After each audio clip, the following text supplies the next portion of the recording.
Hello guys, जय Hind. B are Ambedkar यानी कि भीमराव अम्बेडकर या फिर कहें तो बाबा साहब अम्बेडकर और उनका संविधान भारतीय राजनीति की वो बैसाखी है जिसको भारतीय राजनीति की जो पॉलिटिकल पार्टीज़ हैं वो तभी यूज़ करती हैं जब उनकी पार्टीज़ गर्त में जा रही हो।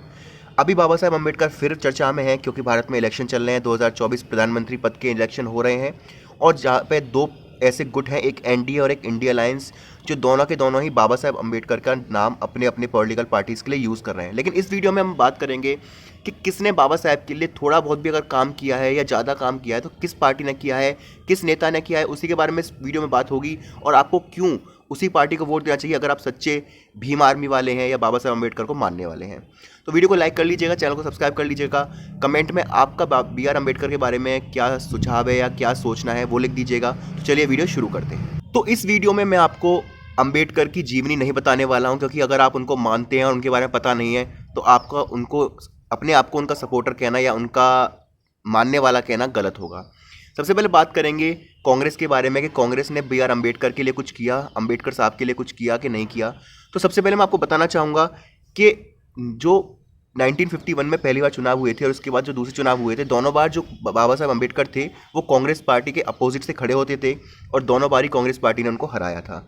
इसके अलावा 34 साल, उनके मरने के 34 साल बाद तक उनको भारत रत्न नहीं दिया गया, जो कि दिया गया दूसरी सरकार में, जिसके बारे में हम आगे बात करेंगे।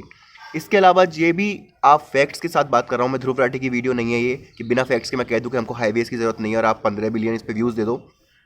संसद कक्ष जो हमारा संसद है उसमें कई साल तक बाबा साहब अम्बेडकर की मूर्ति नहीं लगने दी थी जब कांग्रेस पार्टी का रूल था इस देश पे।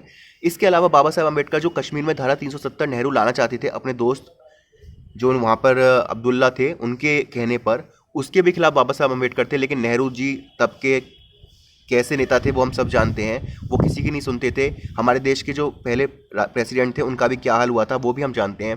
तो धारा 370 के खिलाफ भी बाबा साहब अम्बेडकर थे, जो कि बात कांग्रेस ने नहीं मानी और उसको लागू कर दिया था। इसके अलावा भारत देश में कांग्रेस की सरकार कम से कम 60 से 65 बरस रही है, लेकिन किसी भी उनके अम्बेडकर के स्थल का ना तो उन्होंने कोई भी नया बनाया और ना ही कोई अच्छा तरह, जैसे कहते हैं ना, रिनोवेट करना उनकी जन्मस्थली को या उनके जहाँ पे उनके जैसे राजपथ वगैरह गांधी जी के लिए है, इस तरह से कोई भी स्थलों को नहीं बनाया। अब बात करेंगे बीजेपी की। बीजेपी के ही राज में जब अटल बिहारी वाजपेयी की सरकार थी तब बाबा साहब अम्बेडकर को भारत रत्न दिया गया। इसके अलावा अभी प्रधानमंत्री मोदी ने पिछले 10 साल में जितने भी उनके स्थल हैं जिनको पंच तीर्थ के नाम से उन्होंने बनवाया है या रेनोवेट करवाया है, बहुत ही अच्छा करवाया। आप जाके देखिएगा, मध्य प्रदेश के महू में है और भी बाकी हैं, आप सर्च करके जाइएगा। अगर मेरी बात गलत लगे तो चेक कर लीजिएगा। इसके अलावा भारत देश में जो आरक्षण की बात होती है उसके लिए भी जो बीजेपी है पिछले 10 साल में उसके जो EWS कोटा दिया गया वो भी बाबा साहब अम्बेडकर का मानना था कि जो लोग फाइनेंशियली अनस्टेबल हैं उनको भी दिया जाए। तो सारे जो काम हैं वो बीजेपी सरकार में हुए बाबा साहब के लिए, कांग्रेस सरकार में नहीं हुए। आप फैक्ट्स के साथ चेक कीजिएगा, चेक करने के बाद आप इस वीडियो पर कमेंट कीजिएगा कि मैं सही बात कह रहा हूँ या गलत बात कह रहा हूँ। अपना वोट सोच समझ के दीजिएगा क्योंकि जिस आरक्षण के लिए आज कांग्रेस इतना हल्ला काट रही है, कर्नाटक में ओबीसी कोटा में वो मुस्लिम को आरक्षण दे चुकी है और पूरे इंडिया अलायंस का ये मानना है कि धर्म के आधार पर भी आरक्षण होना चाहिए।